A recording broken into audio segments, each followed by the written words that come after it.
Welcome to Retirement Ramblings. I'm Scott, and today is day 253 in my countdown to retirement. So I left work early today to try and beat the traffic at Truist Park because the Braves were playing the St. Louis Cardinals.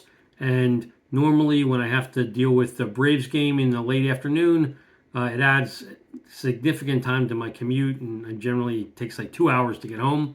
So I was able to leave the office today at about 10 of 3, and you know, I was able to make it home in, just a little bit over an hour, even though I was going by the Brave Stadium and people were starting to turn in at that time. But if I would have waited an extra hour, it would have added an hour to my commute. Like, it would have sucked. Anyway, and for those of you interested, the Braves won 4-1 over the Cardinals, with three of those runs coming in the bottom of the eighth inning.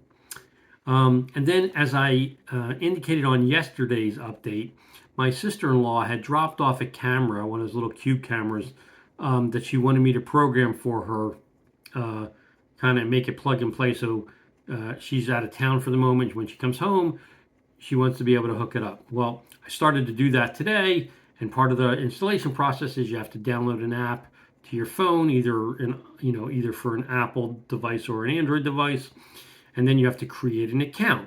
And then, as part of the creation of the account, you have to certify that the privacy policy and the terms of use.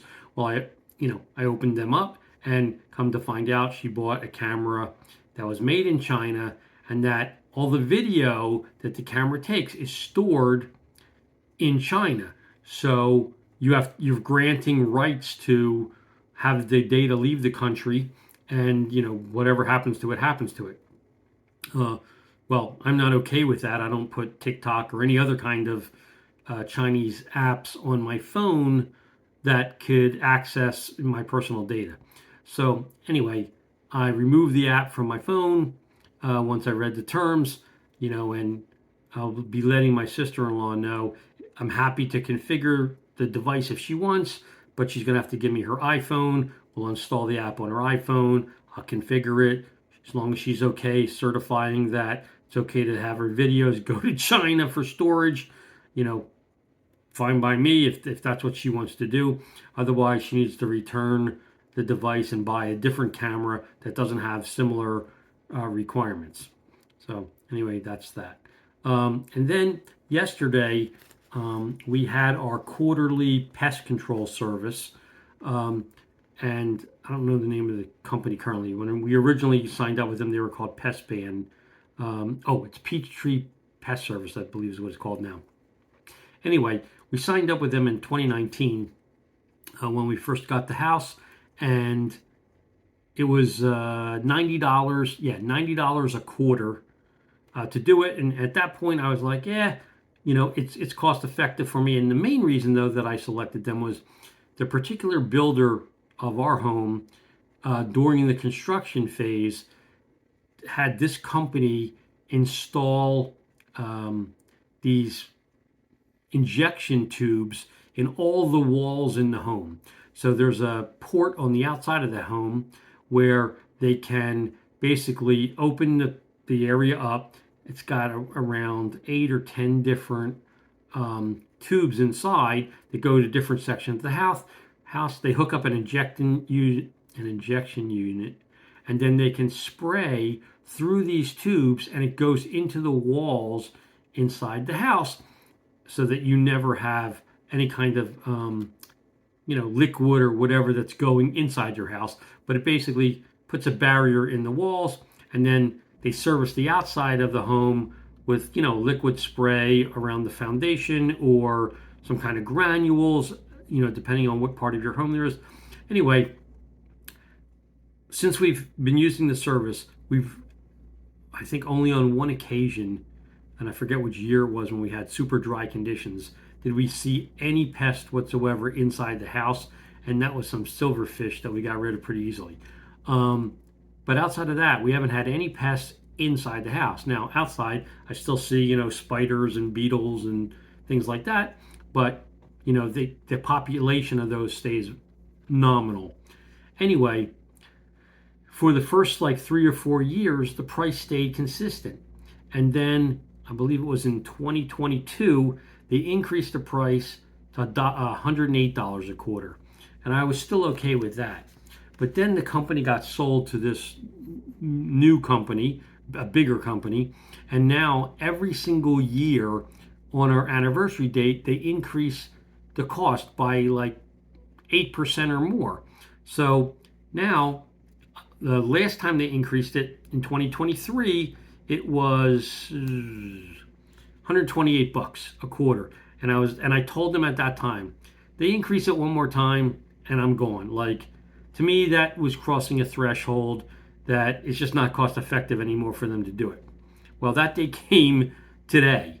Um, Basically, they did the service yesterday. Then they emailed me the bill that they charged against my account without having told me that they were going to increase the price.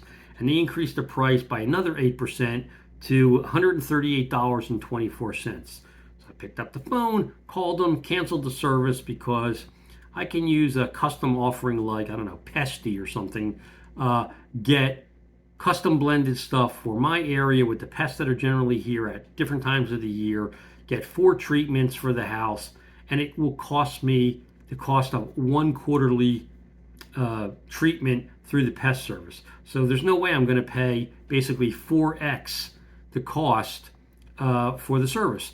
So while I really appreciate having the tubes in the house and making it easy to inject it, I'll just get some chemicals myself, and it probably doesn't even take 10 minutes, and I can spray the whole perimeter of the house. And then if I see something inside the house, I'll deal with it at that point in time. But I feel like if I keep the perimeter pretty well covered, the pests shouldn't get in. Anyway, the total aggregate increase in price since I started using the service came up to 53.6% that they increased. And to me, that's just, ridiculous. So anyway, uh, end of an era with regard to that company today.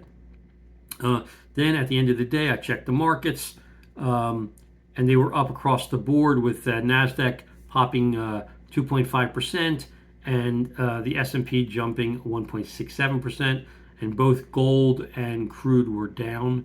Both of them were down more than 2%. I don't remember the exact numbers. I know gold was down closer to 3%, but again, I don't remember the exact percentage. And then I got caught up on this week's episode of NCIS Origins tonight, and my plan is to go and watch a recorded episode, which I believe was on Tuesday night, of FBI. So I'm going to catch up on that. And then for dinner tonight, I made what do you call it? A New York strip steak on the grill, and had some peas and corn to go along with it.